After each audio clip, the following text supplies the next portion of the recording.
So thank you everybody for coming. I'd like to call our regular council meeting of Tuesday, February 11th to order. Respectfully acknowledging that this meeting has been held on the traditional territory of the Quagga people, Gala Castle. Taylor Castle.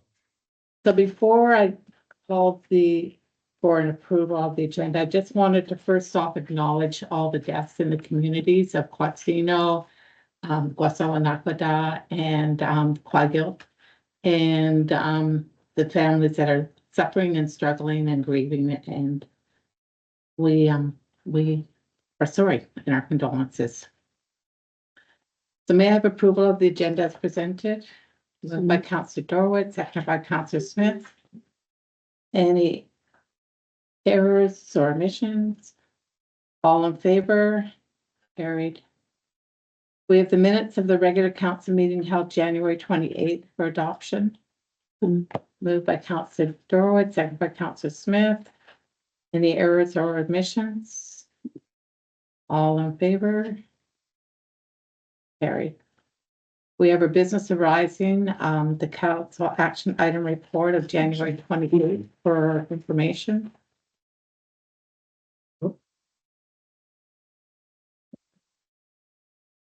Moved by Councillor Dorwin. Sorry, go ahead. Or comment, actually. It's nice to see some action on the last few items. I'm just wondering, with regard to the first item noted there, staff to coordinate with the regional district emergency coordinator on the Indigenous engagement requirements funding program. Is there just no an update there? No, there's no update on that, actually, if I could, Mayor. Yeah. I did actually have a meeting today with, EMCR regarding the funding that was made available, so we're gonna put in for an extension. And there's a lot broader, abilities for us to be able to use that funding. And I've been talking to the Quagga Youth Emergency Coordinator on some ways and initiatives where we could use it a little bit better. And I know that, right now, Port McNeil, as of tomorrow, Port McNeil, Port Alice, and ourselves have partnered on a, Indigenous awareness training at Seven Hills that's happening tomorrow night, which will take some of that funding as well, but there hasn't been any action from the RDMW emergency on that to be cohesively put together. Thank you. Any other comments?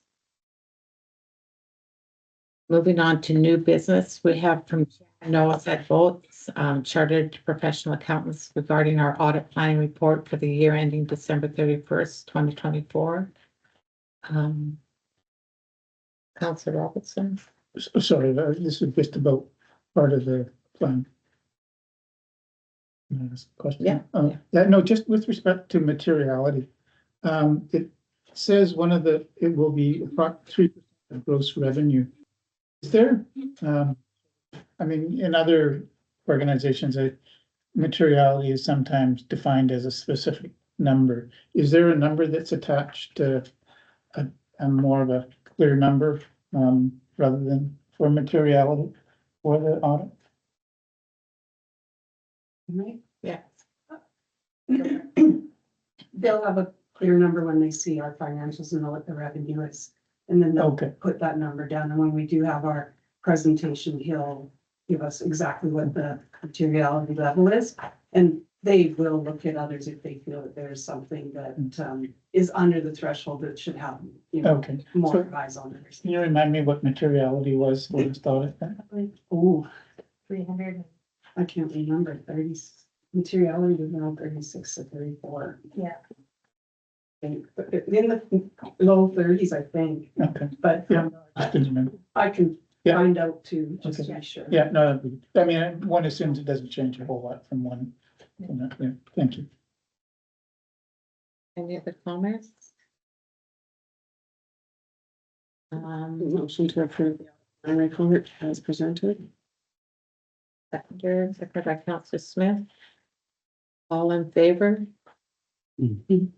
Carried. Under correspondence, we have from the North Island Crisis and Counseling Center Society, the 5th annual Love Walk for ratification. We've did this electronically. We approved it electronically, but we still need to ratify it here at this council meeting. And that's to support the 5th annual Love Walk. The money coming from our grant and aid budget.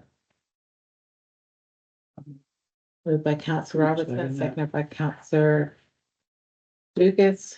Any other comments? All in favor? Carried. We have from Jamie Hunt, the Indigenous support work at Port Hardy Secondary School, District Number 8. To make sure they happen at Port Hardy Secondary School, which is on February 26th. So we had an initial request to council for some financial support, but they ended up getting all their funding very quickly. So Awesome. we're looking at maybe doing some swag and passing on the swag if everybody's in agreement with that. Mhm. And as well, I'll be going up there to do a greeting on the day of the 26th. And everybody's welcome to come too if you want to. Do they know, sorry, So, go ahead. do they know about what the group that's going to come and do the presentation is called the Hope and Health? So, do we know more about what they're actually going to be doing there that day? I'm not sure what they're going to be doing there that day. I do know that they came up when we had the crisis and all the unfortunate suicides approximately a year ago. Mhm. And they were very well received by the youth, and it was a really good turnout for the youth going to the events. And so I'm not quite sure. They're hoping to have grade 7s going up to the school too. And so really broadening it out. They were talking about doing some soccer and different activities and stuff like that. I read that. I guess the only other question that I had with regards to that group, and I guess I should reach out to Jamie myself, but with regards to Pink Shirt Day, that really incorporates everybody. Because everybody is involved somehow, some way, right? Yeah. No matter what their background is, so I'm assuming that this is gonna include. This is open everybody. to everybody, and that's what's the initiative Yeah, last year too. It was open to everybody. perfect. Good program, it's awesome.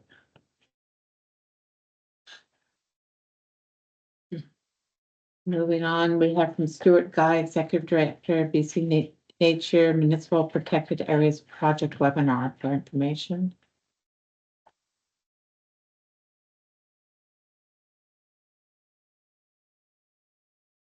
Do you have any protected land that would apply?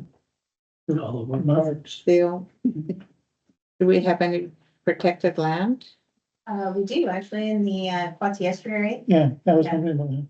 Yeah, so that one is the land that the Nature Trust has taken over and manages that property. Mhm. Oh, Just staff, when they talk about conserved areas and stuff like that, when they talk about designating a park. I mean, basically, we're limiting its use to a specific area, right? Because we have some parks that's all tree, or some area that's just tree. So could that be included in what we would call conserved area, or do we have to make that noted that it would be conserved and never used for anything else but that? So if I could, there's a couple of different ways you could do it. So you can designate a park, but it doesn't mean that it can't be removed from being park status in the future. So if you have dedicated parkland, it has to go through a process of, and either an alternative approval process or a referendum in order to convert parkland into sellable land or any other kind of land. If it's not designated parkland, it's just a green space that you call P1, and that was all good. That could be converted. So if you want to protect it, the best way to do that is to put a covenant on the property that says it will be retained for the future and to be used only for these purposes. And then you put that restrictive covenant on the property so they can't be converted into anything else. So are any of our parks been put to that designation then? You're aware? I would have to do a search, but off the top of my head, I would say we Don't think so. probably don't have a restrictive covenant on any of our parkland. But we do have dedicated parkland, and Yeah. dedicated parkland is protected up to that point of that referendum process. Right. Great, thank you. So you could register for the webinar. Mhm.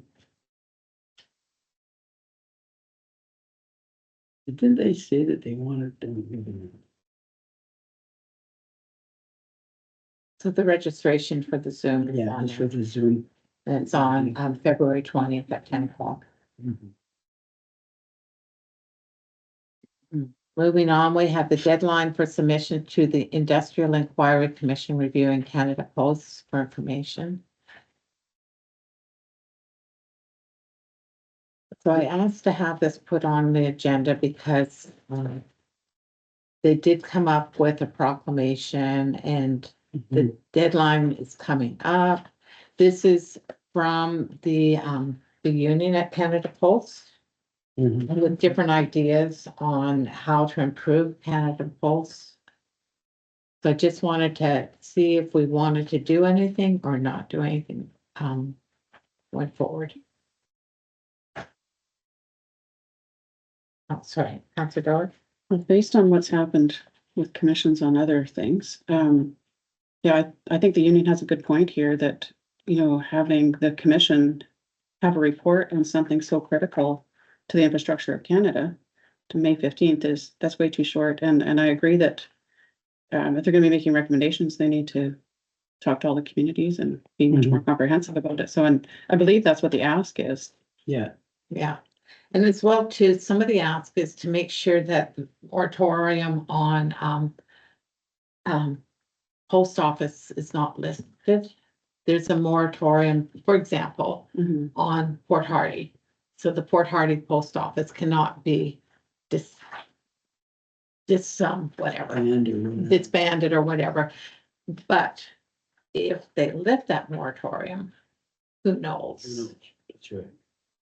And I see that in the request there, they just said that there, and I wrote it down, the municipality provided input to the commission of no changes to be made to the Canada Postal Services Charter without a full, thorough public review of Canada Post, including public hearings with all stakeholders in every region of Canada. So theoretically, they're looking probably for a letter stating that to them, saying that that's what we would like to see. So I would make that motion that we do that. And I'll second it. Any comments? Well, we did make some presentations with Canada Post and had them to meetings lately, so I'm thinking that's information we can, Include, yeah. Yeah, we had some issues, sorry. yeah, we did. There's an interesting comment is that I mailed a parcel the other day and I had a discount on it. I'm like, what's that? And it's like, oh, there's a discount on right now. And I thought, Who knew? what? Aren't they having financial struggles? Yes, they are. It was just interesting to hear the media and the financial struggles and then have my parcel discounted for no reason. And the cost of stamps has gone up significantly. Yes. So remind people that Canada Post is. So a this- for-profit This, organization. has to be submitted, I think, Friday at the latest. Guess we should have asked staff if that's okay. Sorry, We get it done. thanks. All right, all in favor? Carried, thank you. We have from Mark Armitage, Associate Deputy Minister, Ministry of Health. Ministry meeting follow-up from UBCM for information. Okay. Councilor Roberts. Yeah, no, I thought it was interesting. I mean, a lot of the things that we talked about are here and they Mhm. worked on, so. But my comment was going to be, I mean, in terms of, I didn't actually realize there was a mobile MRI unit. And when they talk about how busy it is and there's just no way that they could ever, make that expand the use of that MRI unit, to me, that suggests they need to have another mobile or more than one mobile MRI unit. Well, this was a tactic that I brought forward the MRI unit, and it's because of at the regional district, Chair Horry brought it forward first. And so the MRI right now is a mobile unit between Port Alberni and Duncan, Yeah. but Duncan is getting a new hospital and it's going to have a permanent MRI unit there. So when its hospital is up and running, they hopefully That's had why a I- hearing that mobile MRI maybe could come up to Fort Hardy. Would it be able to use the pad? Yes, Yeah. it needs a little bit of work, but not near as much. They will have a pad there already. Okay. So this is looking, But that is good news. yeah, looking for the future and, it will be brought forward at every UBCM. Good. Yeah, no, absolutely. Councilor Dorothy. Thanks. Could we write a response to this? I mean, thanking them for the information, but Mhm. possibly pointing out that aspect. But also the last paragraph of the first page looks like they just acknowledged that we, you know, are in support of the helicopter pilot program and would like the active communities grant to continue, but they haven't really addressed whether the helicopter pilot program will become permanent and whether that, you know, so I think maybe we could just push on those for some answers. Yes, and I agree. We've heard anecdotally that the helicopter will continue, but we don't know for sure. And,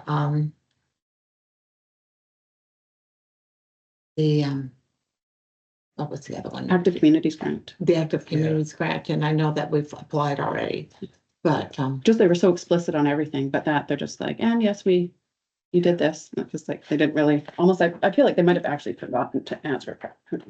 Yeah. Didn't Giving them the they benefit of the doubt. be going until the end of the fiscal year, for the end of March? yes. And I've then heard, we hope that they'll put it in the next year's budget. Which starts April 1, right?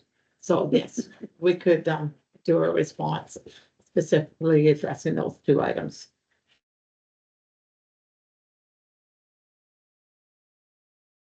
Do we need that as a motion or is that just Or direction, directions? Yeah. CEO Nelson Smith. Just to clarify, the helicopter and the portable MRI.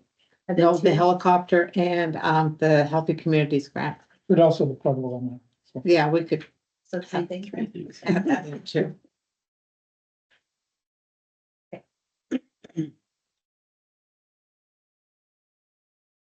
On to the next one, we have from David Hume, Assistant Deputy Minister and General Manager Liquor and Cannabis Regulation Branch, Ministry of Public Safety and Solicitor General. From UBCM Ministry meeting follow-up for information. And I believe our CAO and our corporate or deputy corporate officer have been in talk with the liquor control branch. Is that correct? No. We've been in communication with Island Health about liquor control policies. And I think that this is quite timely because one of our discussions that we just had was actually requesting Dr. Charmaine Enns to also assist in the discussions when it comes to events that are under 500 and the requirement for obtaining a special occasion license from the community in conjunction with the RCMP and working back towards that process. So my understanding is there was going to be a letter going forward. So this is quite timely in that at least this is being reviewed. And we did have a really good meeting at the UBCM regarding the policies and our concerns. One of the things that I am quite happy to see is that there will be a requirement that they have to have something in writing from the municipality if it's going to be on public land, which will require them to change their portal and how you apply, because you're going to have to upload a document in order to support that. So we're willing to participate. So have you looked at the portal to see if they've changed it, if they, I haven't had a chance to go in because you have to go through the whole thing, and I'm not applying for a special occasion license, so you have to go through all the pages, so I'll have to go through everything. because I'm just wondering if they've changed it or not. Is it all? Could we be proactive too and communicate with the regular special occasion license for the, you know, Filomi Days just comes to mind immediately, but like communicate with them early so that they're aware that, 'cause it sounds, I don't know if it was them, I don't know who it was, but that maybe they're not aware and make sure that they're plan well in advance. And anybody else that, I just can't think of any of right now, but I'm wondering too, maybe on our website, if we had something about if you're going to be applying for a liquor license on district property, you Social need to media. make sure you contact us first.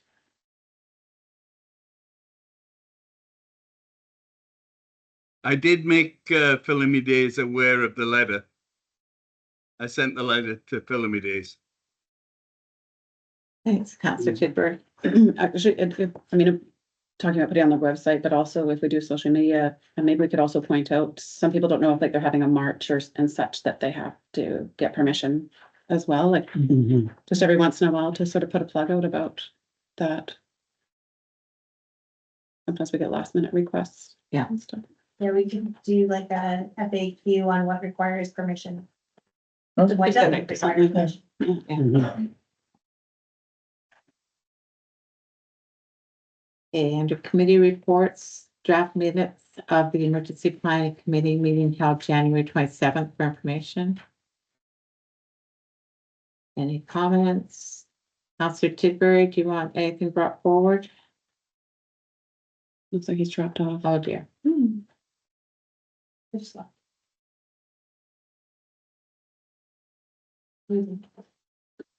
Okay, under the draft minutes of the committee, the whole meeting held January 28th for information. Comments? Under staff reports, finance department, the January 2025 check and EFT listing report for information.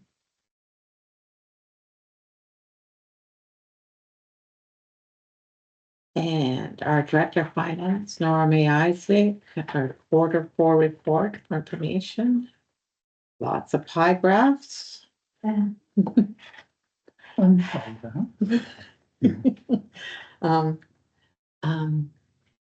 director Isaac, do you want to speak to anything? Do you guys have any questions? Does anybody have any questions? Oh, there was one I just noticed, on the first document, the consolidated operations expenditure, where it says sewer service, I didn't see a note for water services. It was just whether they're above or below, sort of thing. And I didn't notice water services. They were not, over budget. Okay. So, I just pointed out the ones that, had come in over budget, and then on overall, when we get to the, one with the pie chart, where it kind of has them. Yeah, no, I noticed that. And how they Yeah. come down, so the only, water services was under budget by like 242,000, so they're not on that first report. Yeah, okay. Yep, no, good thing. Like the actuals year over year. Mhm.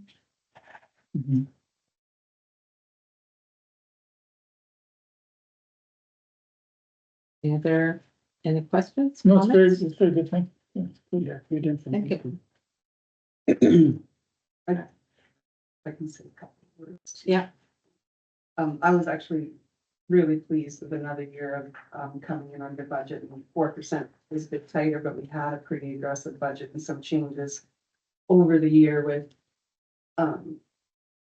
new management and not coming into a budget that's not yours. That makes it hard on people for sure. And, but everybody was just thought, when I started putting it together, I was like, oh, okay, this is really nice. And just how clean and easy it's been this year to be able to get the reports put together for council and mayor. The year over year, last year,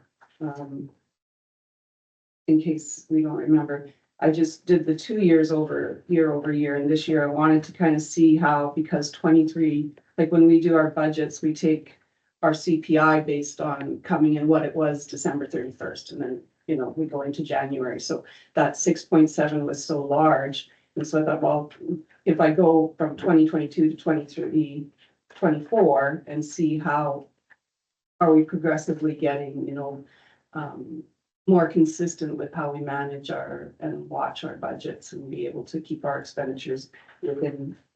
And so it was really nice to put it together and see how it goes through, and then taking the pool out just for the 24 year. Now, next year, we'll be able to see it 2 years with the pool and then go back to like a 2 year one. But I think if everybody likes that report, I will try to incorporate it again next year. And the year end one is the easiest place to put it. Yes, no, I really like it. Thank you. So thank you. Okay, we have no current bylaws or resolutions. The pending bylaw that's been there for a little while. Council reports. Councilor Dugas. Whoa, Mayor, whoa, shut up. Not prepared here. Okay. Thank you, Mayor. Yeah, been a little bit quiet, but, basically still my other little duty being on the North Island Senior Housing Foundation, talking to a number of different stakeholders and interested people to get, housing for our elders and seniors and those with disabilities in our community. We're still working with BC Housing, and we're in the process of putting in for what they call project development funding to them. As soon as it opens, and we're just getting that all ready. And having some good discussions with Island Health with regards to their participation in our project, and also with the North Island Crisis and Counseling Center. They're interested too, obviously, to be a part of our, and being very supportive of it, and along with our Indigenous nations in our area. They're very supportive of the project, and we're very happy that we can work together with them moving forward. The other thing is, I was at what they call a council to council seaweed in industry development meeting with our mayor. And basically was talking about the possibility of having seaweed farming in our particular area. We do know that some of our Indigenous nations in our area cultivate wild seaweed, kelp and stuff like that. And there's a potential for having it grown like a farm aspect. And we're hoping to be able to work together with our Indigenous nations in their traditional territory to have a pilot project. But that's all, it's all tentative at this particular time, but we're really looking forward to moving forward with that and being very supportive of that. I know that the mayor and myself were at the meeting, and it was actually put on by the Montmorillon Regional District. Pat English was involved at putting that all together. And we had representation there, obviously from us, from the regional district, and from the Qualgills. Wasanakwada was there, Namgis was there, and we do know that unfortunately Quatsina wasn't able to attend that meeting, but they are interested obviously in that venture moving forward. So we're really excited about it, and we're hoping that it continues to move forward. And that's enough for me tonight. Thank you. Thank you. Councilor Robertson. Pardon me? You can do better. Thanks. I was, anyway, I'll just briefly, some of the information going on with the marine planning process. They're doing what's referred to as aspatial amendments. Anybody want to go after what aspatial amendments is? Because I have no idea. Anyway, what it is, they're putting together a plan. They're what they're doing for the next, their plan, what they're going to be doing, what they have done. And the topics most recently were food security, forestry, and cultural heritage resources. The food security one, they didn't deal with aquaculture as much because they're going to deal with it as a separate entity. So, but the issue that comes up with the cultural heritage is that there are gaps in what they're doing, big geographical gaps. They're dealing with a lot of the Kwakwaka'wakw bands who are part of Namaqualis, who are more southernly. And some of the gaps are more north of there, from the Broughtons north, who are also bands that are surrounding us. So there are myself and the other people that bang away at that drum for quite a while, and it is an issue that I think needs to be addressed, but they're looking at it, so stay tuned.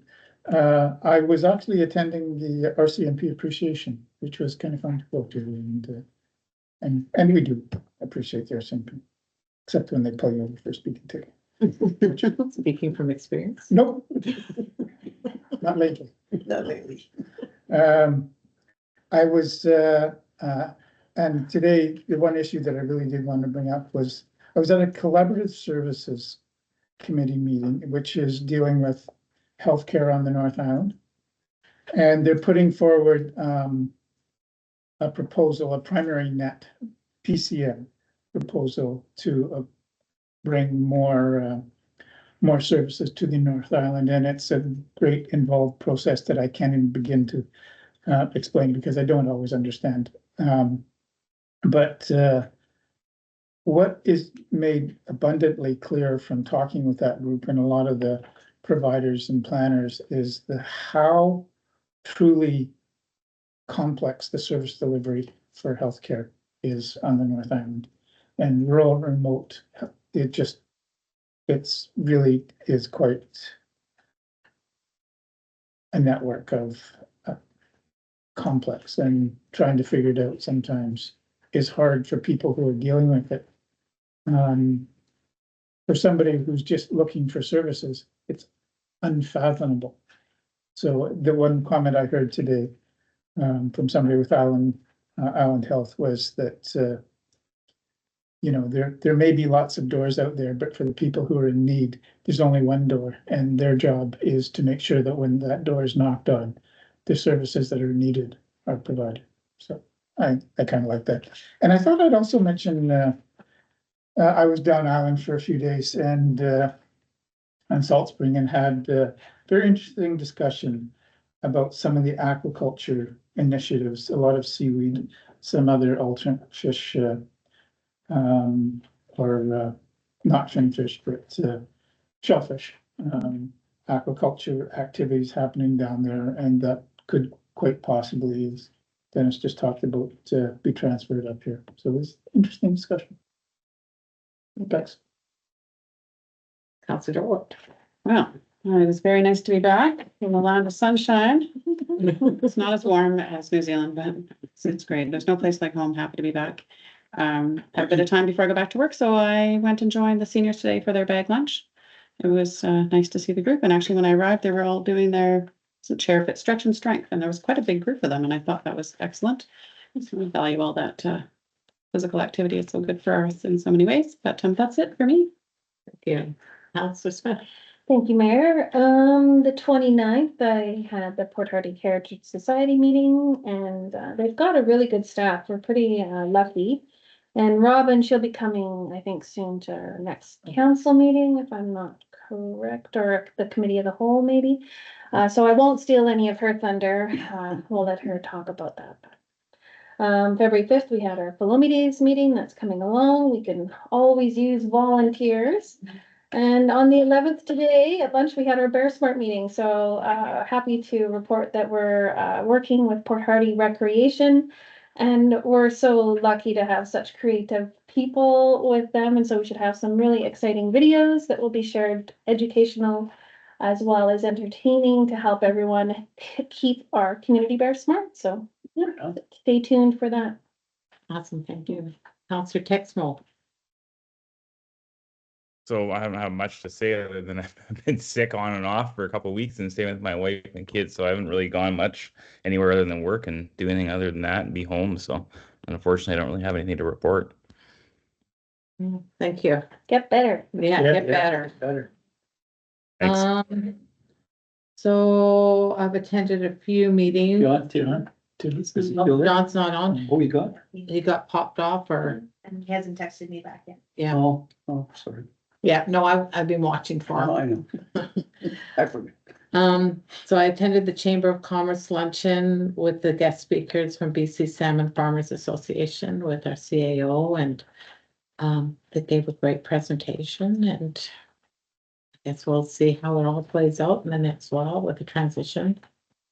Attended a BC Ferry Shaping Future engagement with a number of other mayors discussing how to stay engaged with the communities and what's going to happen. And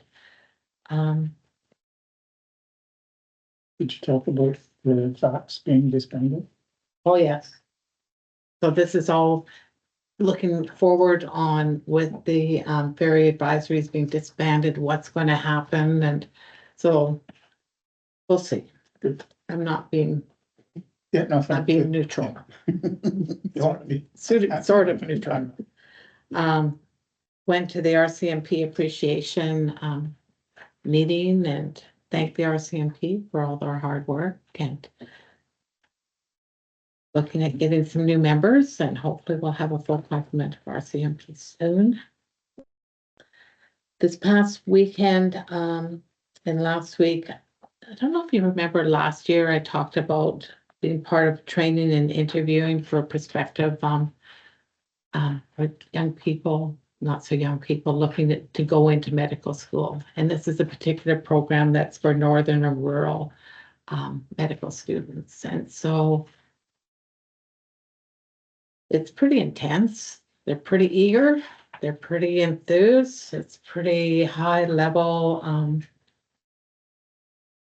you know, there's only a certain amount of spaces, so they're very, very keen on being chosen, and so you have to grade them as if they're sincere and would be a suitable candidate, and Are they some local?